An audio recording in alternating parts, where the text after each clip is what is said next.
And then I crush it, tell my girl why I'm so bold. Until she trusts it. I'm like the world inside a snow globe. Rap for the memory. Painted murals on the smoke show. I don't even know.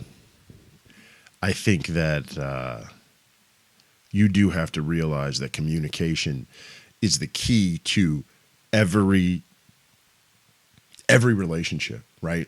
Parental, interpersonal, friendship, coworker, teammate, every single relationship has to do with communication. And the higher your communication level is, the higher your emotional intelligence quotient is, the better you are at sort of designing and developing a seamless relationship. It starts internally. Are you able to communicate with yourself, right? Do you do positive speak to yourself, your inner monologue? Is it always condemnation, right? Is it always talking down to yourself or bad about yourself? Are you focused on your shortcomings, or are you positive speaking yourself, right? Are you talking about how wonderful you are, how you've surmounted issues? Life is genuinely about perception. It's about how you see the things that are outside and what you do with those things, right? That's all there really is to it. That's what life is about. And that will change whether your experiences are empirically good or empirically bad. It just separates everything. And so as a parent, just here, that what we're talking about, my job is to model good communication and good self-talk. It's to model confidence. It's to model problem solving. Those are things that are imperative in moving forward. It's to show empathy, right? It's homecoming season. So the 15-year-old going to homecoming, 12-year-old, not so much. 15-year-old's been a kid her whole life, sweats, basketball shorts, sweaty, tennis shoes, running outside, riding bikes, doing all that kind of stuff. 12-year-old, still doing it. 15-year-old gets dressed at the house. Fake nails, tight dress, chunky heels, right? She comes downstairs. This is my pre-dress, right? This is what I got going on. This is what I'm going to look like when I go. And the 12-year-old comes over, looks her up and down, and is like, I don't know about this, right? It's the first time he's seen her looking adult, right? She's looking like she's going to a semi-formal dance. He don't do that, right? He goes to the Halloween dance and sweaty clothes from his football game. That's what he cares about. As long as the fellas are there, that's the whole game. She's in a completely different situation, right? And so his mother asks, well, what do you think? So clearly she's wearing heels. He looks down at her feet and goes, I don't know about your dogs being out. Like, you have socks? Right? Completely disconnected from what she's experiencing. And the look on her face was a combination of, ooh, am I doing it wrong? And he's a buffoon, right? It's a mixture, right? Like, yes, he's an idiot and that's a stupid comment, but is he right? I don't know. So we had about, a few days before, and I kept teasing her about the homecoming socks because that's not a thing, right? I don't know any women that wear heels with socks. It's new to me, right? I think she gets it. The idea is, how do we communicate those things? Is he able to communicate his thoughts with a level of humor that lets you understand that yeah, he has a valid concern, but he's not trying to ridicule? Has she been able to process thoughts and criticism throughout her life in a way that when she receives criticism or evaluation, that she doesn't take it to heart, run upstairs and legitimately go try to find homecoming socks in order to cover her feet in heels, right? And we all have to, as a team and as a unit, as a family, you all have to figure out how to process these ideas and how to process this communication, and then to be able to have empathy. It was hilarious. The delivery was great. But then if my reaction to that is sort of like dismissive of her struggle, then I have not communicated and I haven't facilitated communication in the right way, right? So then it becomes, I have to be aware of everything that I'm doing, body language, response, reaction, oral communication, passive communication. I have to understand all of those things and then give a response.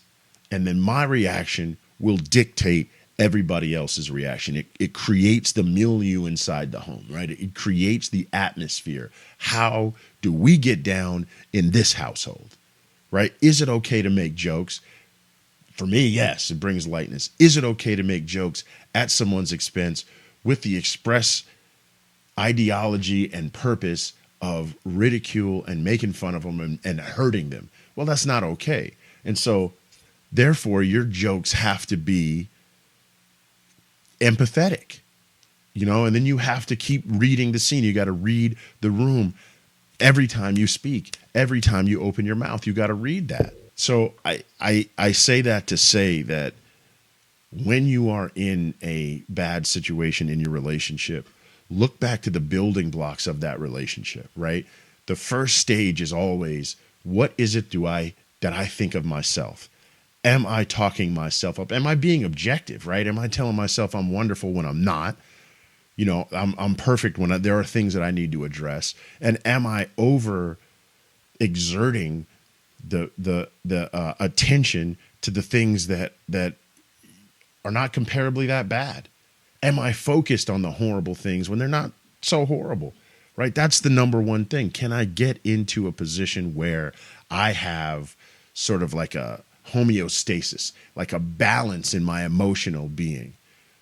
Does my partner, are they being real? Now, can we communicate clearly, right? Can I communicate my ideas with some empathy for what she's going through? And is she able to do the same thing? Am I able to receive her messages? Is she able to receive mine? And then that trickles down to the kids, because I guarantee you, they're going to see you fight. Hopefully you do fight. They're going to see you fight, and they're going to see how you fight. And they're going to develop their rule set for how they fight based on how you fight, right? And so it's not just you solving your problems.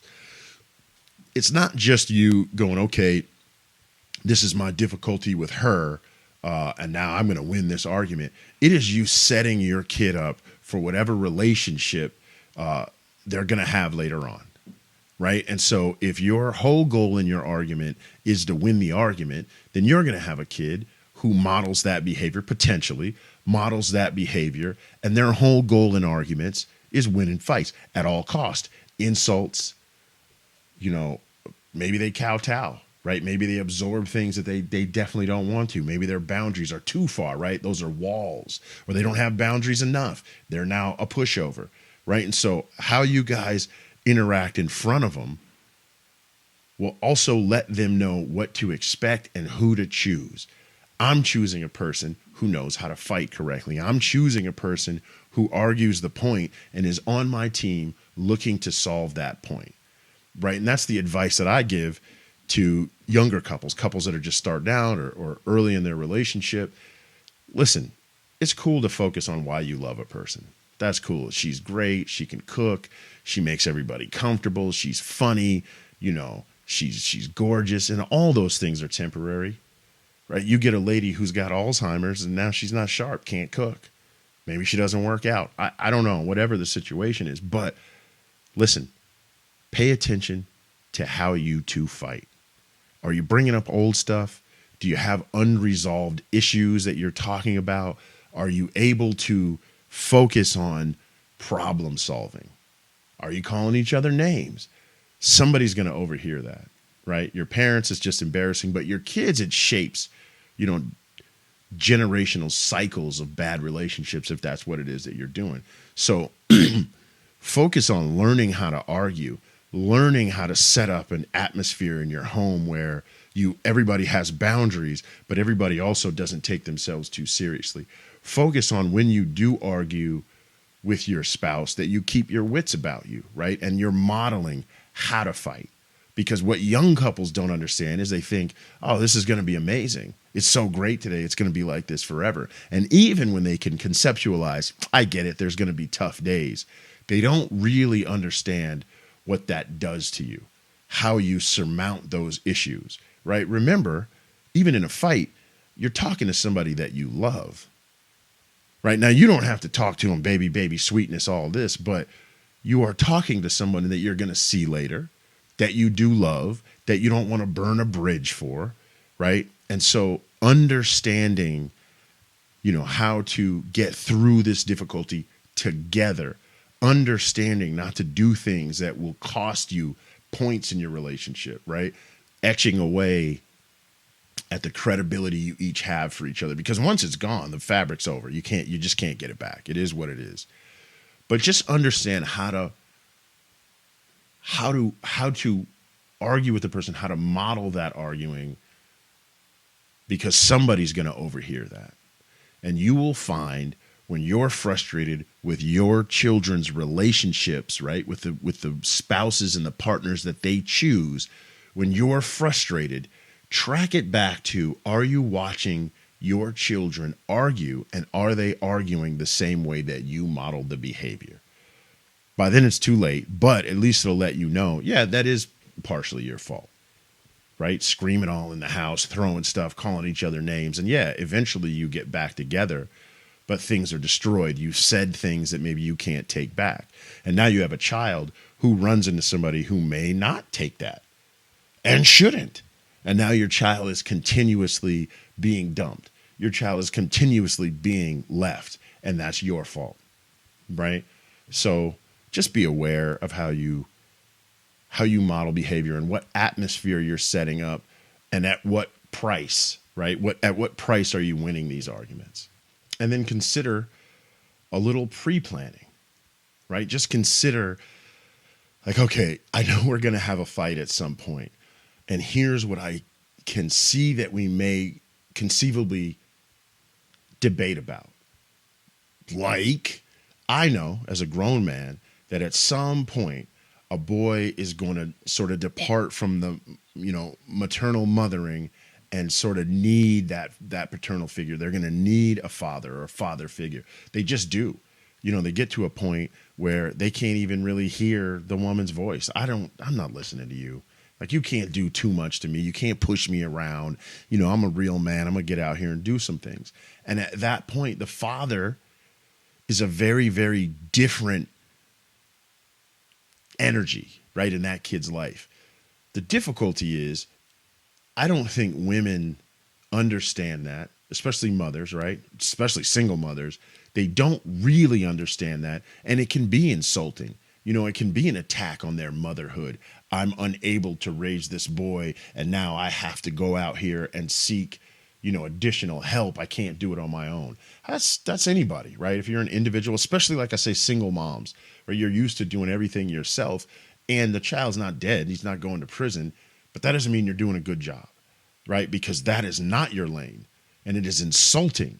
But if you're able to communicate that, especially if you're able to communicate that early, before it happens, the kid's 5, 6, 7 years old, listen, eventually he's going to be outside your grasp. And eventually I'm going to be the primary leader for this kid. Eventually, in the next couple of years, these are the behaviors that he's going to exhibit, and they don't have anything to do with you. They're just him sort of coming out of his shell and moving forward in life. That's all it is, right?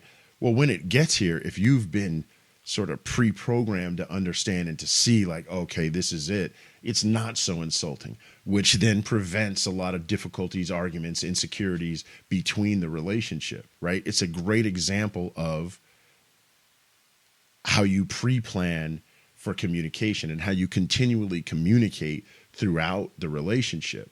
And I think that, we've had those conversations since I met her. Hey, he's 5, but eventually, this is how it works. Eventually, I'm going to have to do these things. Eventually, I'm going to have to put hands on him. Eventually, and it's not because I'm abusive. It's because that's the road. That's how it works. And now he's 12 and a half, smelling himself. Some of the friends, same sort of thing, right? Well, we have single mothers in the group that are at their wits' end. We have mothers who haven't had that conversation with their partners, who don't understand what's going on. And fortunately, my partner said to me, I'm so grateful for us being able to communicate and having that conversation, so I understand what it looks like. I understand what the responsibilities are. I understand how to move forward. and it prevents a lot of difficulties that maybe other couples are going through, right? And so having that continuous open line of communication, it saves a lot. It saves a lot of problems. You know, it keeps the small problems from growing into bigger problems, right? And that's where you get divorce and separation, is like, we just can't function because it started off this big. One day we were so happy, they're so great. And then before you know it, it's insurmountable. The problems are so big that you cannot, what do they call them in divorce court? Irreconcilable differences. You can't do anything about them. And the only move you have is to separate, which puts a strain on your parental relationship, as we all know, right? It's hard to parent if you're not around. And if every time you are around, there's difficulty between the partners. Suffice it to say, when we are able to communicate, things they just go better, right? They just go better. Your entire household atmosphere is a more pleasant place to be. So think about how you communicate, and tune in for more. And let me know what you think. Like, comment, subscribe, all of the things. You can find us, Dad and Change, everywhere. Have a great day. Right here, she see I'm all up in the front, and I'm managing beer. And with my toothpick Twizzlers and my cap turned back. Shell toe Adidas with that hat to match a nigga. White tee, stay crisp, and push pause on your motherfucking history. Hey, and Max so ill, these niggas even feel it. I'm